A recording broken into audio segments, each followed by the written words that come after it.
What's up everybody? Welcome back to TechMart Gaming and Reviews, and in today's video, we're going to be checking out something that I've been waiting to get my hands on, the brand new ROG Xbox Ally X. Now I've been seeing a lot of hype online, and people saying that this thing could be the best PC handheld out there. So in this video, we're going to be unboxing it and checking out everything that comes inside the box. On top of that, I'm going to get my first impression and power it up for the first time. Now before we jump into it, make sure you smash that like button and comment below and let me know if you guys are picking this up or if you're passing on it. Maybe you're getting a Steam Deck or if you want to stick with the PlayStation Portal. And if you haven't already, subscribe to TechMart Gaming and Reviews so I can be recommended to more gamers and tech enthusiasts like yourself. In the meantime, let's get into the video.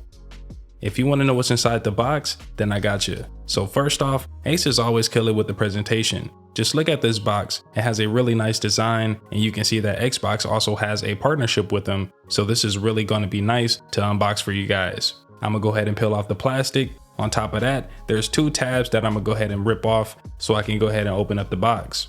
Now I can go ahead and separate the top cover. Right up top, you have a ROG cardboard stand that's inside of this. It's a nice touch, but honestly for $1,000, this should have been metal or some type of stronger plastic. Still, I'll take it because honestly it's just gonna hold it up just in case I want to prop it up on my desk. Under that, I got a quick diagram that's going to show me where to plug things in. It includes a 65-watt fast charger. On top of that, we have some additional tips on how to turn it on and operate the device. There's also some QR codes so you guys can scan that to get some more information. And as you guys can see, we're greeted with the ROG Xbox Ally X. This is pretty nice, but I'm gonna put this to the side so we can see what else is inside the box. The next layer down, we got the charging brick. As you guys can see, this is a really nice design. It feels premium in the hands. It's a USB-C 65-watt charger, so it's definitely gonna charge your device up pretty fast. And this is how it looks without the plastic. Man, it has ROG and Xbox written all over it. You also get the usual paperwork, so you get the warranty card, the user guides, and just other documentation. Now for the main event and the start of the show, we got the ROG Xbox Ally X. Man, this thing looks amazing. So we're gonna go ahead and tear off the plastic. I'm gonna turn it around and pull down the tabs, and I can just go ahead and pull it off like so. And for my first impressions of just holding this in my hands, this feels like a really premium and well-built device. We got a 7-inch 1080p 120Hz display. Now it's not OLED, it's only LCD. I gotta say, the bezels are pretty thick though. I'm pretty sure that they kept the same bezels as the last generation to save on cost. The buttons feel pretty clicky and responsive, so that's a good sign. Now if we take a look at the triggers, they have a nice resistance to them, and it's not too mushy.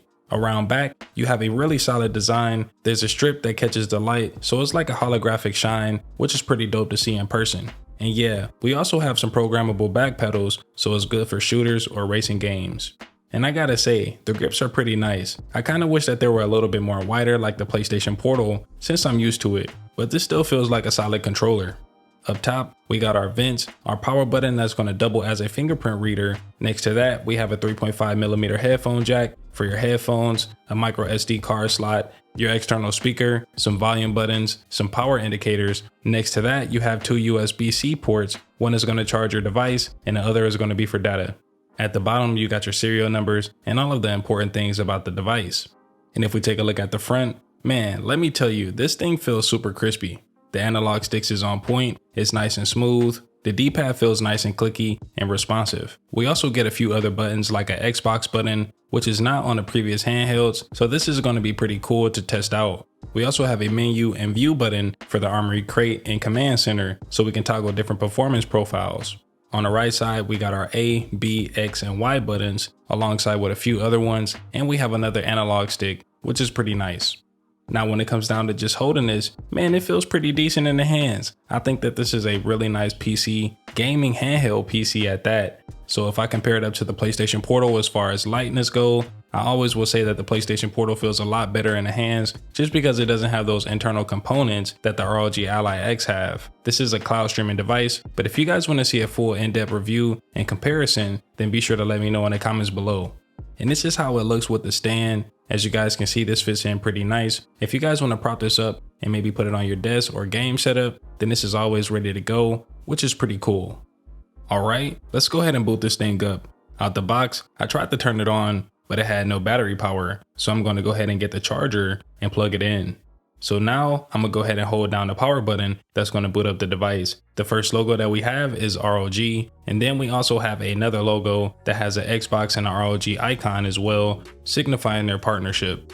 Alright, so after about 5 minutes or so, we now have a Windows 11 setup screen, which is going to ask me for my language, my country of origin. On top of that, it's going to ask me to sign into some things like my Wi-Fi password and my Microsoft account. So I'm going to go ahead and enter these in. After that, I can register my fingerprint, which is inside the home button, which is pretty convenient.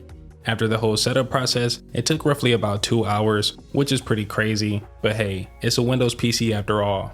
So once you first boot it up, you'll see that we're inside of the Xbox app, and this is basically the Xbox experience, which is going to show you all of your games that you have installed. On top of that, any launchers that you have like Epic, Steam, or Battle.net is going to show up here. I currently don't have much installed just yet, but as you guys can see, everything from Game Pass is here. The thing is, if you don't have Game Pass Ultimate, then you don't have access to most of these games.